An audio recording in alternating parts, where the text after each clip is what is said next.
Jai Hind, my dear students. I am Akriti Gupta. I am assistant professor in AKG Engineering College, Ghaziabad. So today I am going to take lecture which is on the topic Introduction to Fluid Mechanics and Basic Concepts. This is the topic which is on the subject Fundamentals of Mechanical Engineering and Mechatronics. The code in AKTU curriculum is BME 101 and 201. So starting with the introduction of fluid mechanics, so I would like to define first what is fluid. So fluid can be defined as any substance which can flow in this basically liquid and gases both comes. So in the fluid mechanics, the science that deals with the behavior of fluids at rest, that is fluid statics, or in motion, that is fluid dynamics. So if the fluid is in rest, then we will call it the study of that particular fluid and the study of forces and all the motion that are causing that the forces that are causing that motion, we will study it in the fluid statics. But when the fluid is in motion, then we will study in fluid dynamics. Fluid mechanics deals with the liquids and gases in motion or at rest, or the interaction of fluids with solids or other fluids at the boundaries. So this is the basic which is all about the fluid mechanics. Now coming to fluid dynamics, fluid mechanics is also referred to as fluid dynamics by considering fluids at rest as a special case of motion with zero velocity.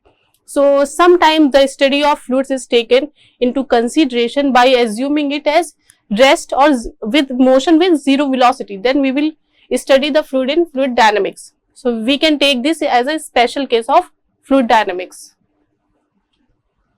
In hydrodynamics, basically we talk about the fluids which are incompressible. So it can be defined as the study of the motion of the fluids that can be approximated as incompressible, which cannot be compressed further, such as liquids, especially water and gases at low speeds. In the liquid, we generally consider the water, but in case of gases, we take air as incompressible fluid. Now coming to hydraulic, this is another term that comes into the picture of fluid mechanics. So here it is defined as a subcategory of hydrodynamics which deals with the liquid flows in pipes and open channels. So sometimes we consider the fluid only flowing through the open channel or any pipe, then we will consider it in hydraulic. As you have heard about the hydraulic brake, hydraulic ram. So these are all the applications of hydraulics. So fluid is a substance in the liquid or gaseous phase. A fluid is a substance which deforms continuously, and here is the another term comes, that is deforms continuously or flows. We call the continuous deformation as the flowing body. So when subjected to shearing forces, generally in case of solid, the deformation takes place when we apply any kind of stress. But in case of fluid, what happens, if we apply some stress to the fluid body, then it deforms continuously. So this is the property that is associated with the fluid. A solid can resist an applied shear stress by deforming. A fluid deforms continuously under the influence of a shear stress, no matter how small it is. In solids, stress is proportional to the strain, which is known as Hooke's law. So in Hooke's law, basically stress is directly proportional to the strain. The stress that we apply to the body is directly proportional to the strain within the elastic limit, within the limit of elasticity. But in case of liquid, this stress that we apply the stress, this is continuous in motion. So here we take the stress is directly proportional to rate of shear strain. Rate of shear strain with respect to time. Now we will take the deformation with respect to time because it is continuous. So in case of fluid mechanics, it is important to consider the deformation with respect to the time. Now coming to the properties of fluids, When we talk about the properties of fluids, then there may be many properties like chemical properties, mechanical properties, but the broader picture of these properties may be divided into two categories, where one is intensive property and another category is extensive property. Now, in intensive property, that basically does not depend on the mass of the substance system, then these properties are known as intensive property, like the temperature, pressure, density are the basic example of intensive properties. Because in intensive property, we can measure these property by at a single point in the body. If you have to measure the temperature of your body, then what you do? You take thermometer and touch to your body at any point, irrespective of the position of that particular point. But we get the same result by measuring it at any point. But it is not true in case of extensive property. When we talk about the extensive properties, that you have to consider the mass of the body and as well as the volume of the body. Like, it may be defined as an extensive property of a system which depends on the system size or the amount of matter in the system. There are properties such as length, mass and volume, weight, etc.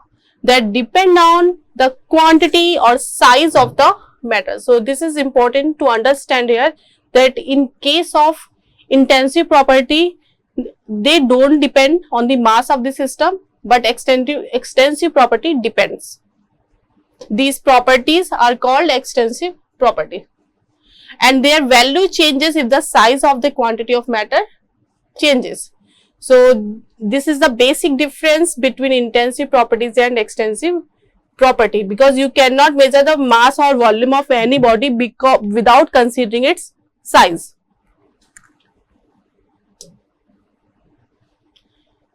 Now, coming to the properties of fluid, especially concerned with the physical properties, that is density, mass density, specific weight.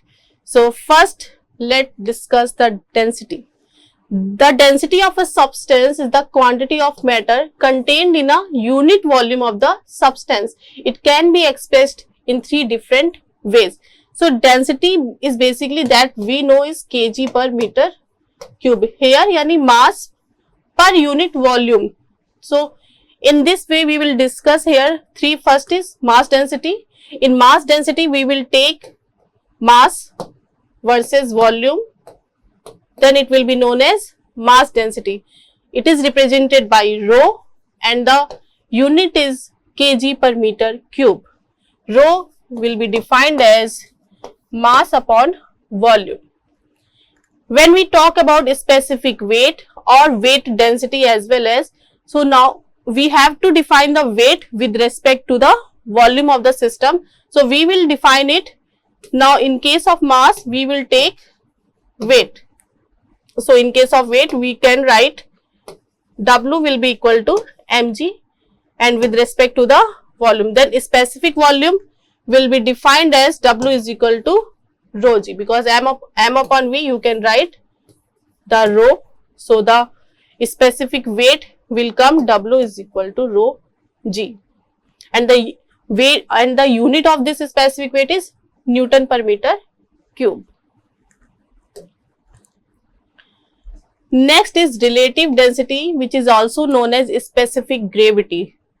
Specific gravity or relative density, basically when we compare or relate our system with another standard system in terms of density. Like if you have to define the relative density, then it will be the ratio of mass density of liquid to the mass density of water. Water is basically the standard form of liquid that we consider incompressible.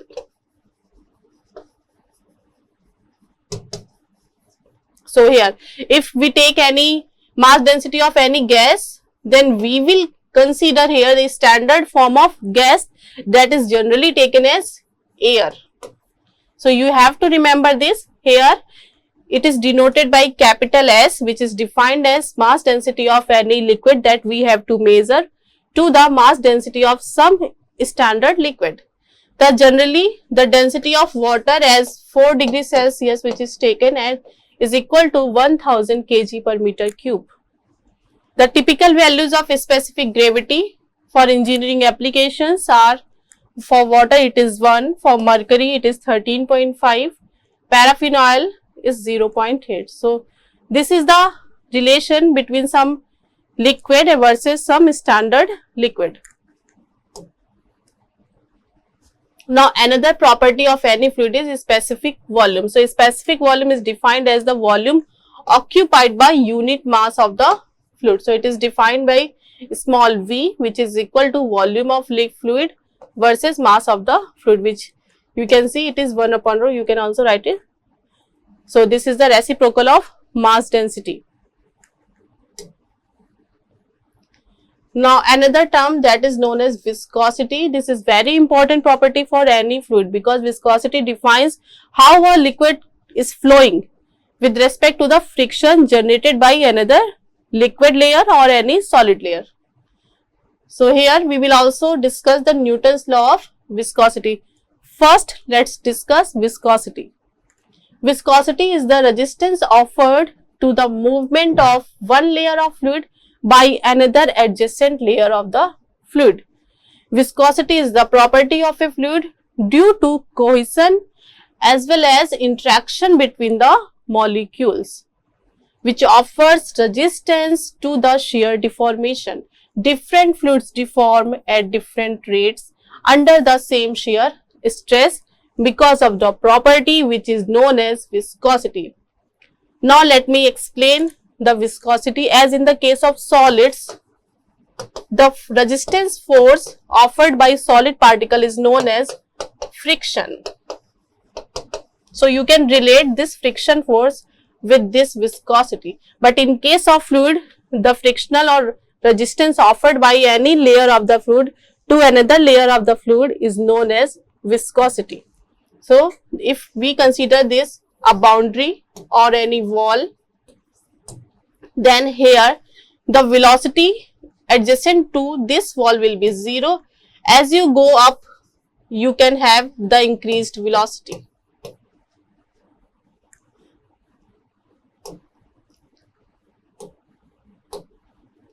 So now this is the Newton's law of viscosity, which basically defines that shear stress is directly proportional to the rate of shear strain. Shear stress in case of fluid is directly proportional to rate of shear stress. Now we will share how it is proportional to the rate of shear stress. So here you can see in this diagram of velocity profile, this is the profile for any fluid. You can see here the velocity is 0, but at this point it will be maximum. Now for any small particle you see, which is at a distance of y, and the angle or angular deformation is theta. Now the distance, for very small distance covered by this particle will be du into dt at dt time, and if it is moving with the velocity of du, and the angular deformation will be given as theta. Now you can apply the tan theta for this small diagram, then it will be equal to tan theta, it will be equal to, this is the distance upon dy. So for this triangle we will get du into d2 by dy. Now since theta is very small, this deformation is very small, so we can write tan theta, it will be equal to d theta for the same value of the deformation. Now you can arrange this, then you will get d theta by dt, it will be equal to du by dy. Now this is the rate of shear strain, because this is the angular deformation, or that we call strain, shear strain. Then it, with respect to the time, then it will be equal to rate of shear strain, which is the Newton's law of viscosity. Now we can also write as it is equal to du by dy, that is the velocity gradient. Then we can write tau is directly proportional to du by dy. This is the velocity gradient, yani that means change in the velocity with respect to the distance. If we apply the proportionality constant, that is mu, then you can write tau is equal to mu into du by dy. This is the Newton's law of viscosity, where mu is known as coefficient of the viscosity, which is generally dynamic viscosity. So mu is the dynamic viscosity in case of Newton's law of viscosity. Now, how can we calculate the unit for dynamic viscosity? Then we will separate this mu from this formula, and you will get mu will be equal to tau by du upon dy. Now put all the units for these values. You will get Pascal second, that is new in SI it will be Newton second per meter square. This is the unit for dynamic viscosity. In case of CGS, it is equal to dyne second per centimeter square, which is also known as 1 poise. And so in this case, 1 Newton second per meter square or 1 Pascal second will be equal to 10 poise. So this is the smallest unit to measure viscosity.